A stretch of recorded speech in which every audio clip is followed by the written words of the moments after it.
Well, hello to everyone. It's an honor to be invited and to participate in this conference, and I thoroughly enjoyed all of the presentations of the participants. So I will be touching upon the subject matter of the digital platform in Uber's business model, the significance and the aspects of the digital platform in Uber's business model. So I will now try to share the screen. I hope you can all see. It works well, thank you. Okay. Let us start. I will quickly make an introduction. So I'm sure we all have seen in the last few years a significant increase in the sharing economy platforms and their contribution to national economies. The popularity and expansion of such platforms is mostly visible in the field of transport and accommodation, which is of course directly related to the information revolution and thus to the digital platforms whose business center is actually the user who can install their digital application on their smartphone to use already existing services more efficiently.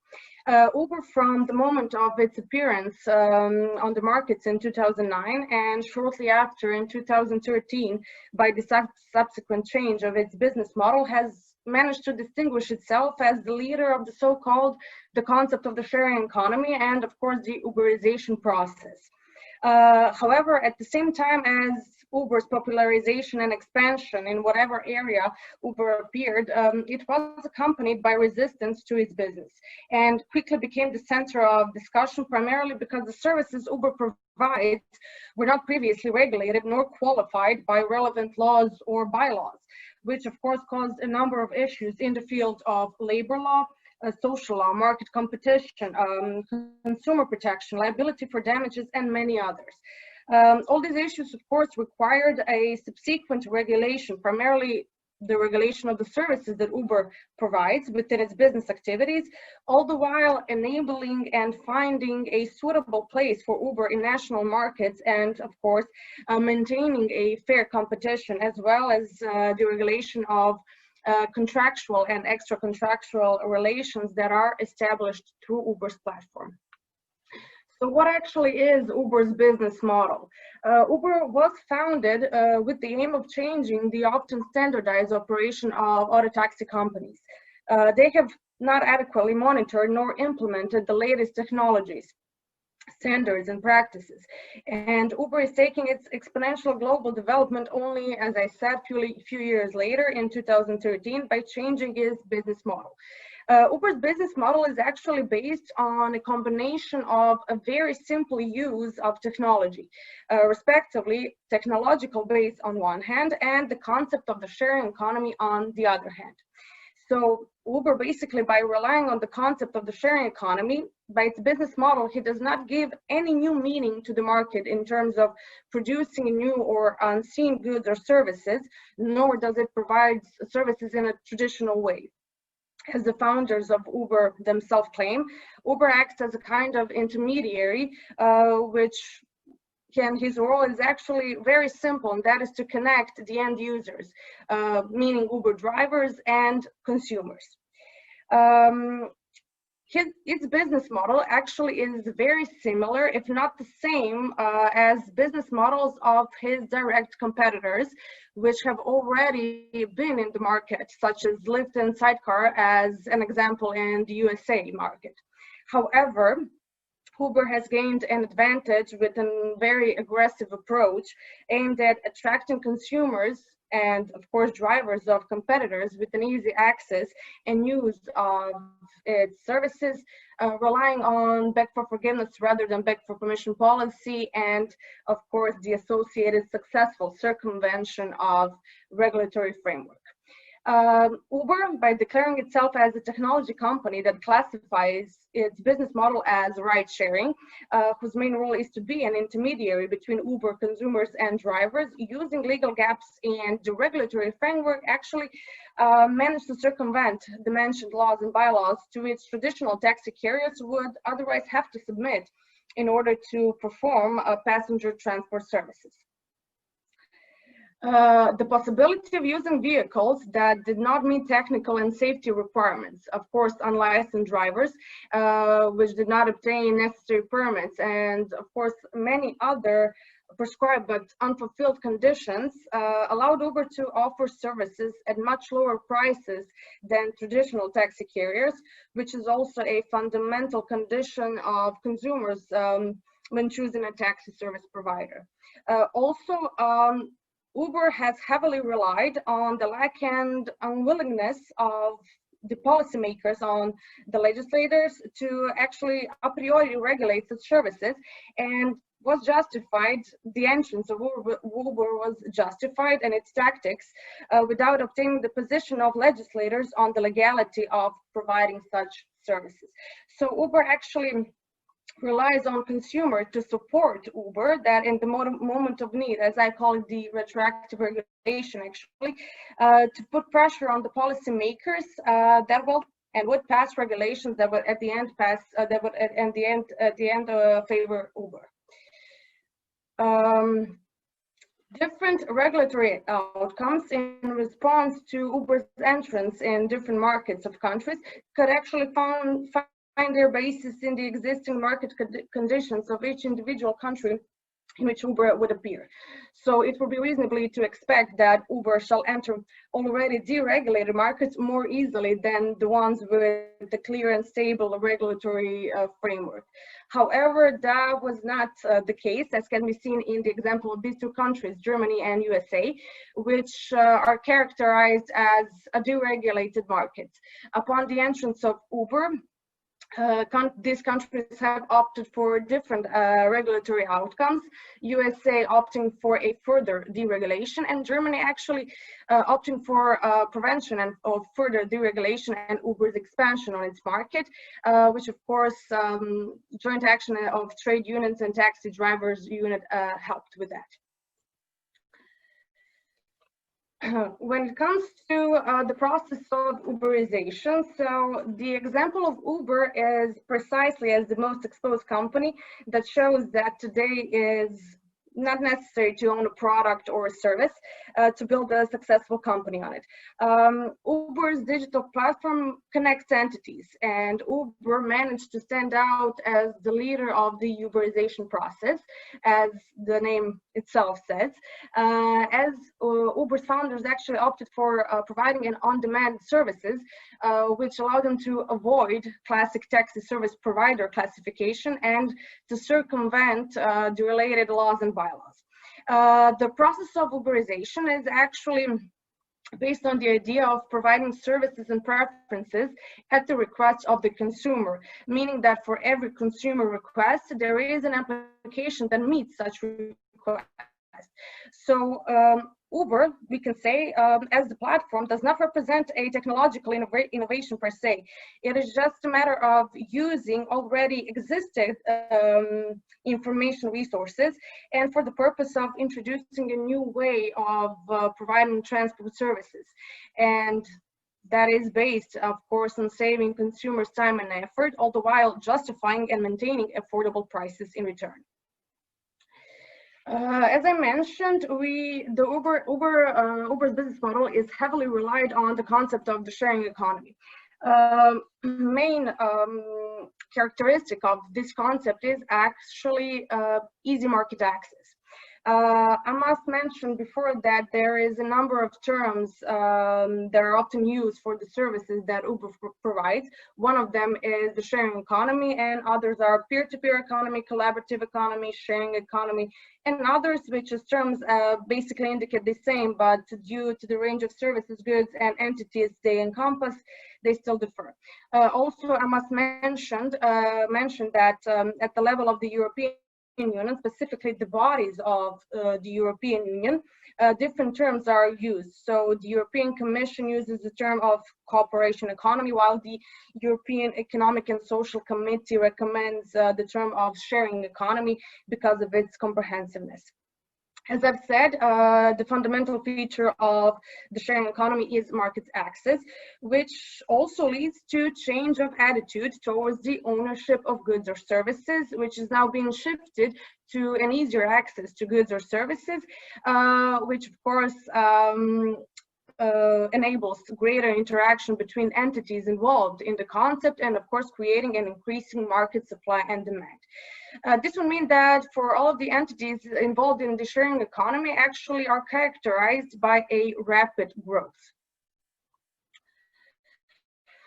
According to the European Commission, the concept of the sharing economy encompasses business models in which business activities are facilitated through cooperation, collaboration platforms, thus making and allowing a free market for temporary use of goods or services that are provided usually by private individuals, even though they can be provided also by professional service providers.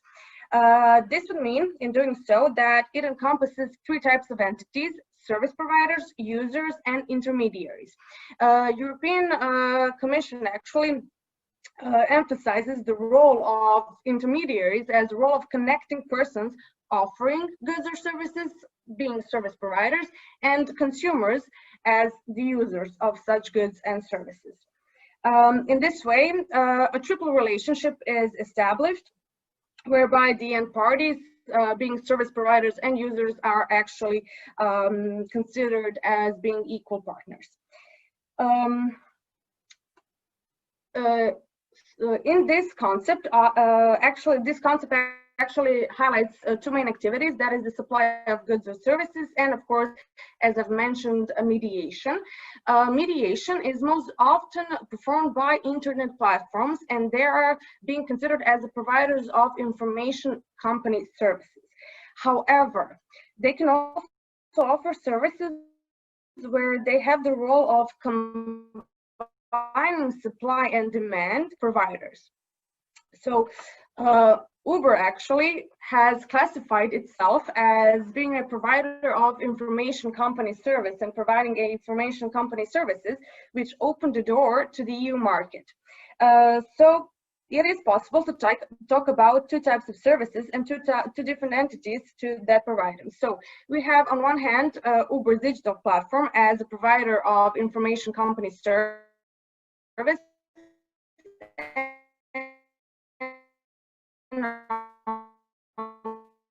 On the other hand, we have Uber Driver, the theoretical principle in its fullness to Uber's business model. That could only be possible if Uber provided only electronic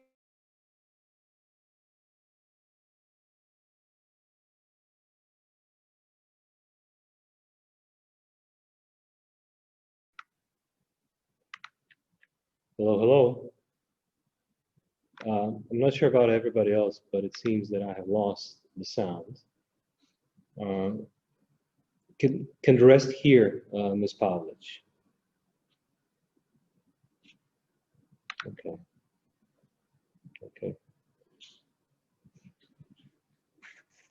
Kolegice Paulić, ako me čujete, mi ne čujemo vas. Možda eventualno da nešto natipate da ste još uvijek tu ili vas se sustav izbaci. Sorry about this, I'm just inquiring whether our colleague is here.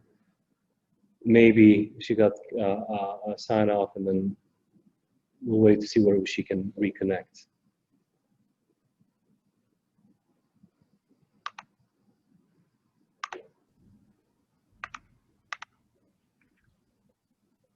Perhaps that's a 40-45 minutes limit.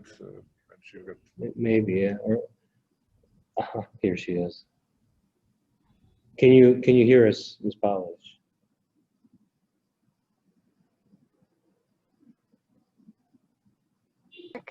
Hi, hello. Can you hear me? We can hear you now. So we lost your signal completely. Okay. Yes, I've seen that. Okay. Talking about the digital platform, it seems sometimes this fails when we talk about something. It tends to fail. Okay. Yes. Can you continue? Yes.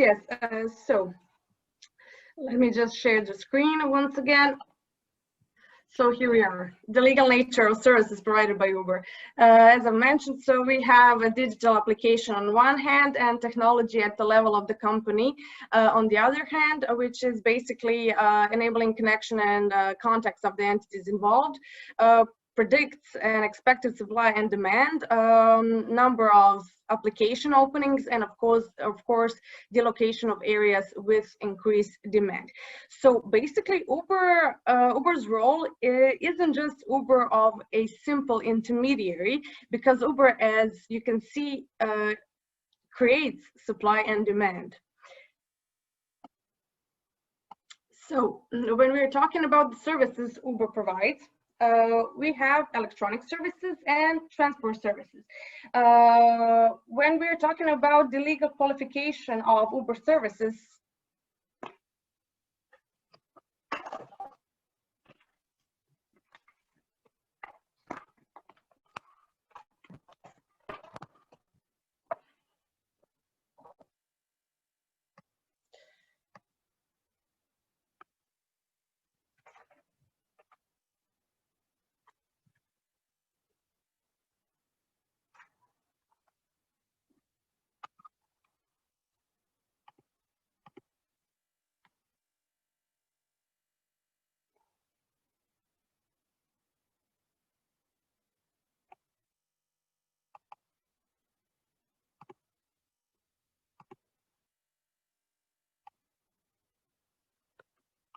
can anyone hear me?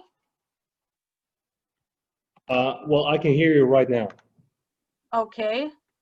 I've just shifted my position so the connection is better. Okay. Are you driving in an Uber, or are you in a fixed position? I'm currently at a fixed position, I think, where the connection should be better. Okay. Okay, please continue. Okay. Uber actually provides two types of services. It provides electronic services and transport services. So electronic services actually encompass digital application, location of the drivers, and connection of the drivers and users, and the transport services that is being provided by Uber drivers. The main purpose of Uber actually is to enable and to perform the transport service. So the role of the digital application as a connection phase is just a preparatory phase for enabling the main purpose, and that is passenger transport. It is also, I have to also mention and to emphasize that Uber supervises and organizes all the main elements of the transport service, that is price, safety conditions, as well as requirements for drivers and vehicles, availability of transport offer, driver behavior, and many others. So in this case, when we have Uber as the application holder, as a carrier of the electronic service that exerts influence on Uber drivers as the holders and providers of transport, the economic factor becomes crucial for their separation. So since Uber's users don't have to pay any fee while registering and while using the digital application, there is no economic factor because Uber draws revenue only from the fees collected and withdrawn upon the completion of the transport. So these two services, electronic services and transport services, are actually inseparable from one another. If we were to compare Uber to classic intermediation and to the concept of the ride sharing, the concept of the ride sharing is very simple, and in short, it is a type of transport in which passengers share a vehicle to a common destination, and they share the cost of the trip. An example is BlaBlaCar platform. So the main aim of the ride sharing is actually reducing travel costs and faster transportation. In a classic intermediation, upon the order of the driver, intermediary concludes contract of carriage. He then is given a commission for the conclusion of such contract. And of course, he establishes the contractual relationship only if there is certain possibility of implementation of said contract. So we can see the difference between intermediation and Uber, where in the case of Uber, actually, even if the transport contract is connected and concluded, such contract may be terminated by the user and the driver. So the realization of such contract is not certain until the passenger actually enters the motor vehicle. Now, something shortly about Uber corporate structure. So Uber, of course, is a multinational company. It was registered in Netherlands, meaning Uber Technology Incorporated. For the services that Uber provides outside the USA, meaning in the territory of the EU and the EU member states, the holder of digital application is Uber BV. Uber BV actually is so the holder of the digital application and establishes a three-way relationship of the entities before mentioned.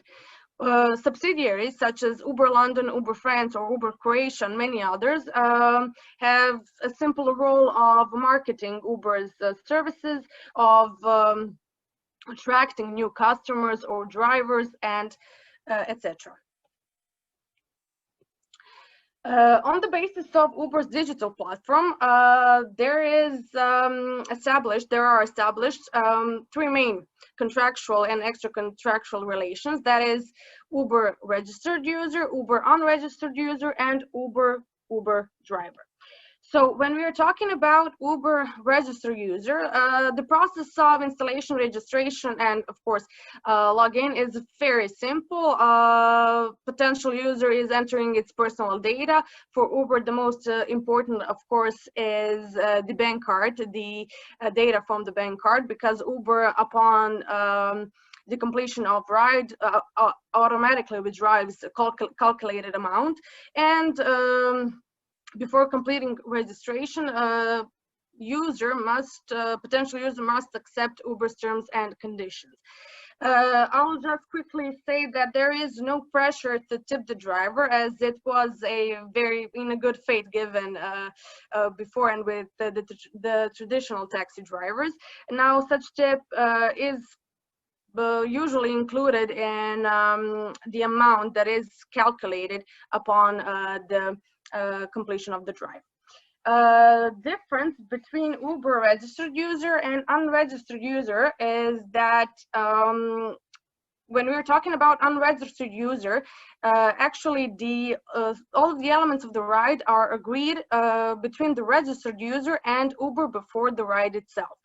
So the question arises whether a relationship with Uber and unregistered user is valid, or whether such a relationship actually is established when a registered user orders transport through the application to another person. In such situation, the unregistered user has no actual possibility of influencing any of the elements of transport. So he does not have an access to the application and thus insight into the driving.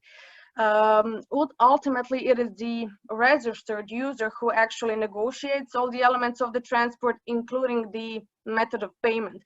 So we can say that actually he performs all the important actions for ordering the transport service as his intermediary.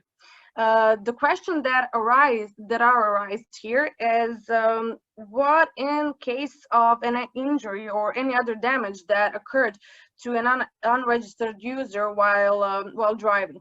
Is it the responsibility of the driver or the Uber or both of them jointly? What is interesting, Uber in its general terms and condition actually excludes any liability for damages, making drivers and registered users liable. So, yeah. However, if it could be proved that the Uber and/or Uber driver inadvertently caused any damage or injury, especially if the legislation that prescribes such form of liability, it could still open the possibility of claiming damages, but probably on some other grounds and not on the basis of Uber's terms and conditions. Then we have the relation between Uber and Uber drivers. So Uber is the one that determines prerequisites and of course reviews them for potential Uber drivers. So potential Uber driver must present its driver's license, proof of vehicle registration and insurance, and of course has to check driver records and driving history. So this is a scheme of how ordering a transport works. So the registered user orders a transport, which order is then passed to Uber digital platform, not directly to the suitable driver.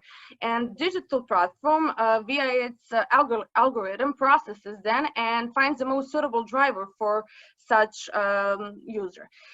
In this particular phase, the driver is still not individualized. So direct communication between the user and the provider of transport service is not possible. If both users accept ride and continue with such contractual relations, then it comes to the individualization of end users, and of course, the driver proceeds to pick up the user at the meeting pickup point.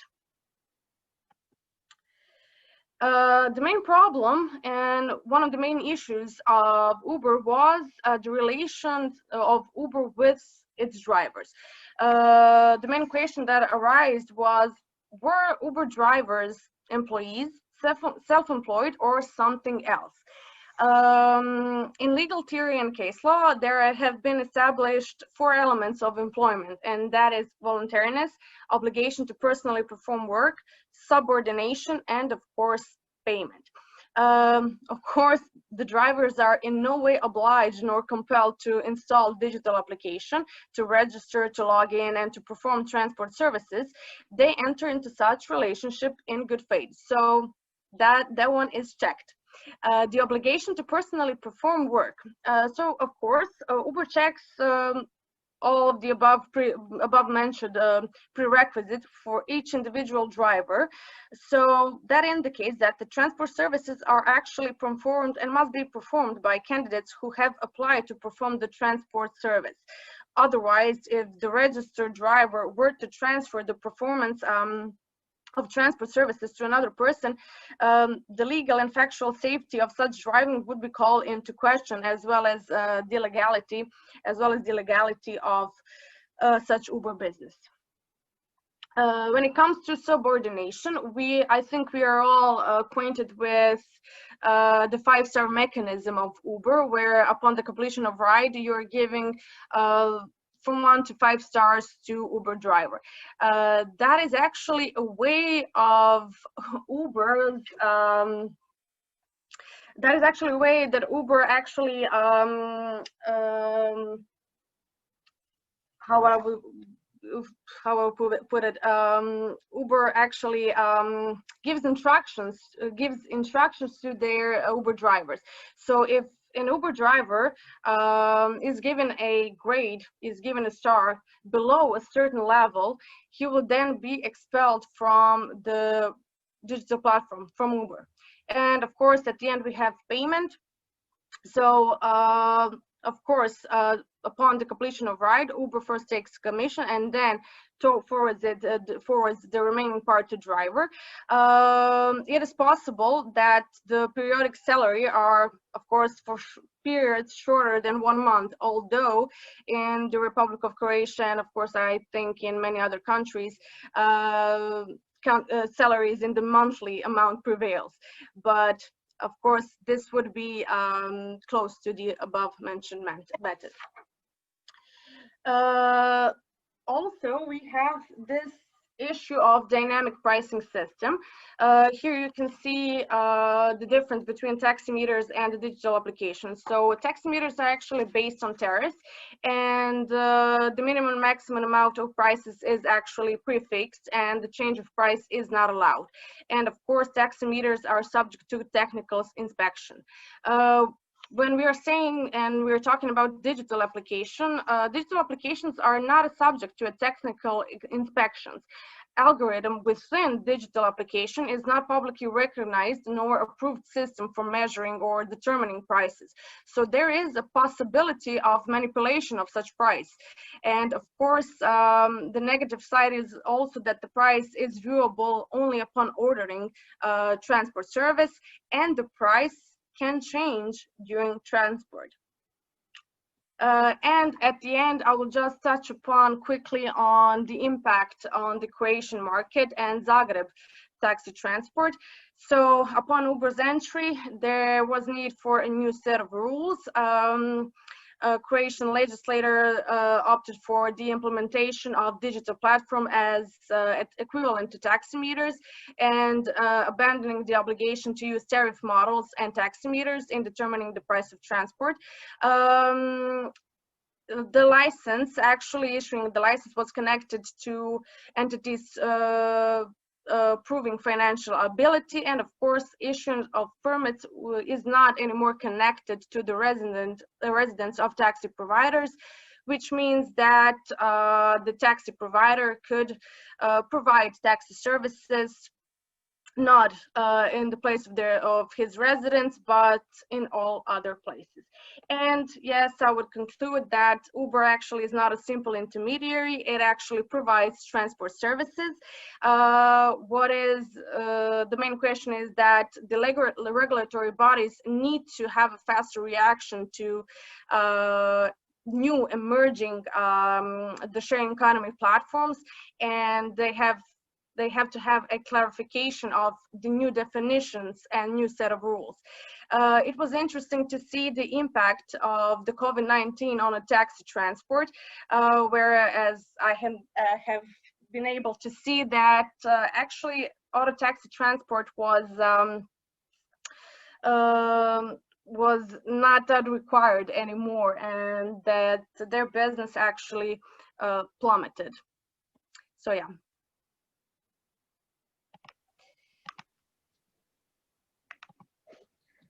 Thank you, Ms. Paulić. Thank you for giving us a very extensive overview of many of the issues connected to these sort of companies. Of course, Uber is not alone, and taxi services are not the only services that are based on such and similar modes of operation that somehow elude the legislators in various countries around the world. So this indeed is a global phenomenon, or global problem, if you will. So thank you again, and I open the floor to questions. I'm sure there will be questions.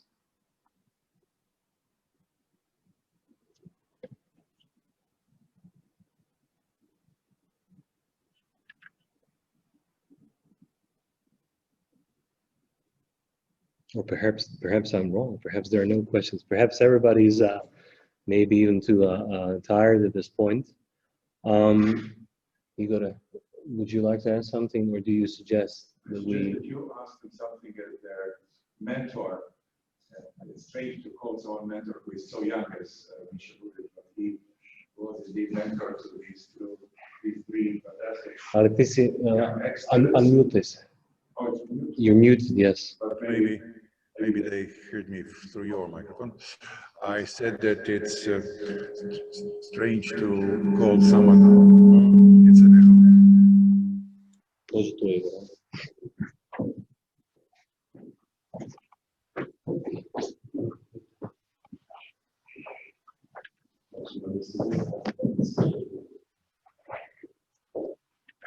I'm sorry for that echo which came from my other computer because of the microphone.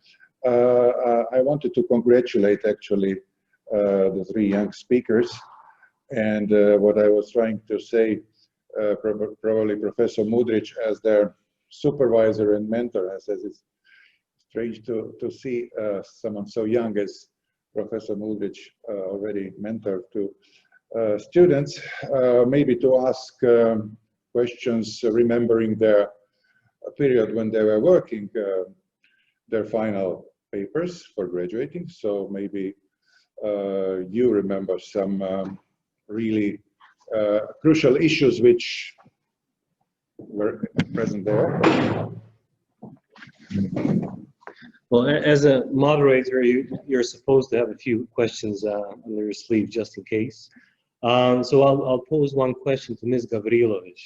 You have looked extensively into different kinds of requirements that are necessary to fulfill if you wish to participate in the European market. You've talked about the road transportation or cars, motor vehicles, but similar things can be seen in other aspects of different kinds of products. But cars are not only sold on the European market, they are sold all around the world. And sometimes similar or the same manufacturers sell their cars in Europe and other parts, let's say in Asia, United States, Australia, etc., etc. And sometimes such regulations and requirements are not the same. Have you ever thought that perhaps the European Union is asking too much or putting too much requirements on both domestic and foreign producers that wish to participate at the European market, sell the cars there? Or would you say sometimes that the European manufacturer might find it more expensive to compete on a global market as opposed to somebody who has a principal market somewhere in Asia? That would be my question. Your considerations. Thank you for your questions. Yes, we were actually discussing something similarly during my defense. I do think that EU is imposing too many obligations for the manufacturers, and not just in this field, in many other regulatory fields as well. But we have a lot of EU established manufacturers of the vehicles. So as long as it's like this, I believe that it's more or less okay to impose obligations upon the manufacturers and new requirements. But and this is now I'm getting a bit out of the scope of this topic, but when these requirements are imposed on some other industries such as medical devices, where we don't have our own EU established manufacturer, this can become quite a problem. This actually has happened this year with medical device regulation that was supposed to enter in force in May, but as our market is very dependent on the import, we had to delay the regulation for one entire year, just so we can just so the manufacturers can be prepared to place their devices on the market. And I'm scared that maybe something like this can even happen now with the general safety regulation, because I don't know if all the manufacturers outside of the EU will be prepared to place their vehicles with these safety advanced features. And if some countries of the EU will, some population of some countries of the EU will have enough financial capacity to buy these vehicles, because these vehicles will be expensive.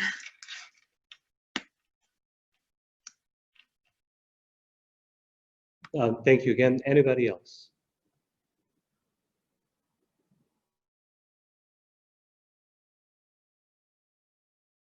Okay, I will not press forward, and despite Igor's suggestions, and I will ask no more questions. I would assume that a time has come truly to close the conference, and I'll pass the floor back to Igor. Thank you, Bishop. Well, we are closing this conference. The first hybrid IUC course ever happened here. Before, when you were unfortunately waiting for us. Okay. Before concluding remarks, I will give the word to Giovanni. Giovanni, do you have a video and audio? Giovanni, would you like to say something?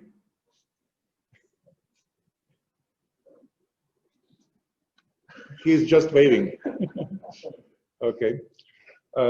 As I said, the executive secretary of the Inter-University Center, Mrs. Nada Brewer, was talking about the past.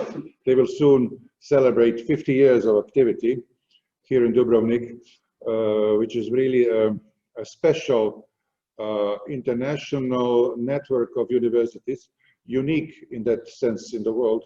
Usually you will have 2 or 3 or 5 universities establishing some form of cooperation. Here you have a network of 250 universities all over the world who participate at the EUC programs, and it would be vital to preserve their functioning, and we were talking about the best ways to do so.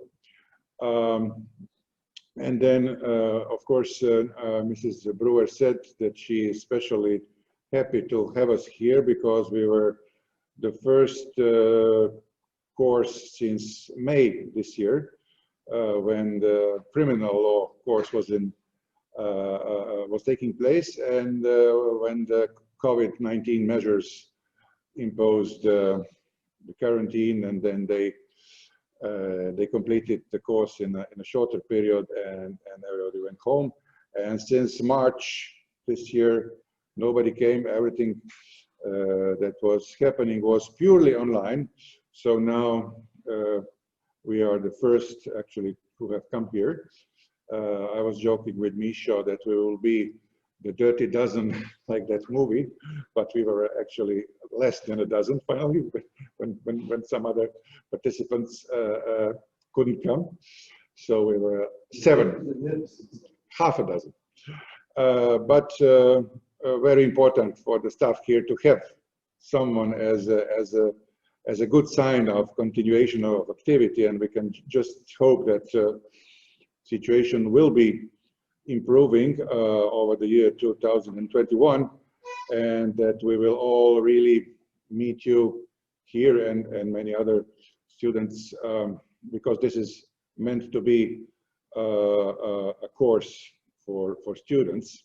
And I really hope that Achim,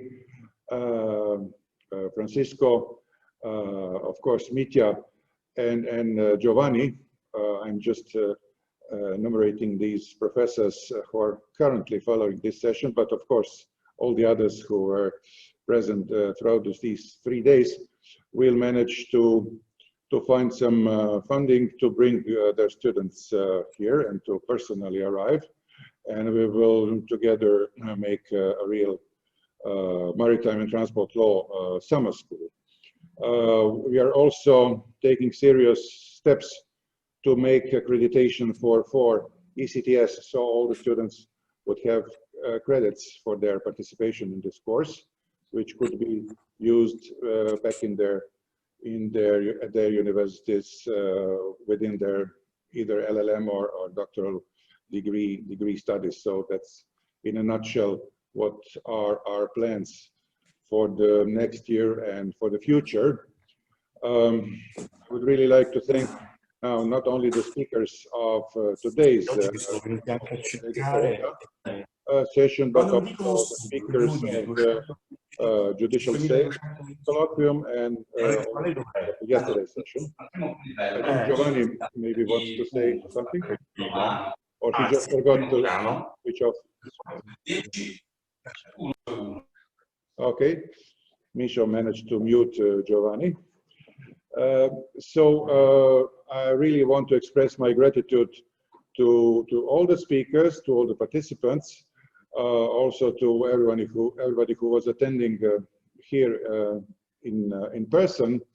This course, they already more or less left us. Just to show you, here is Misha and our 2 students.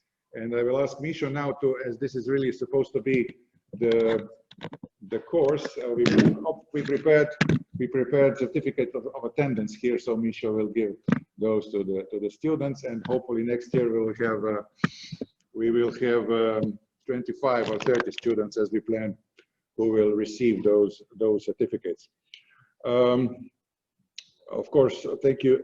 We wish to express gratitude for you for this patience of remaining, just a few of you, until the end of this 3rd session of Translo Fair. I see Francisco sending a message. Congratulations and thanks. Thank you to you, Francisco, for following us. We regret that you couldn't come here as we planned, but I see that you really followed all the sessions very patiently and also participated in discussions and posed questions. And we all see this as a really beginning of a nice academic cooperation in the future. So thank you, everybody, and see you on C2 Live next September here in Dubrovnik. Thank you and goodbye. Thank you. Goodbye. Bye. Thank you, Igor. Be in touch with email.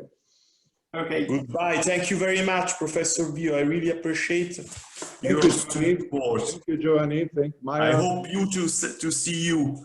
I had some problem with my connection, but I try also with my mobile. Giovanni, we were all learning to use these Zoom here.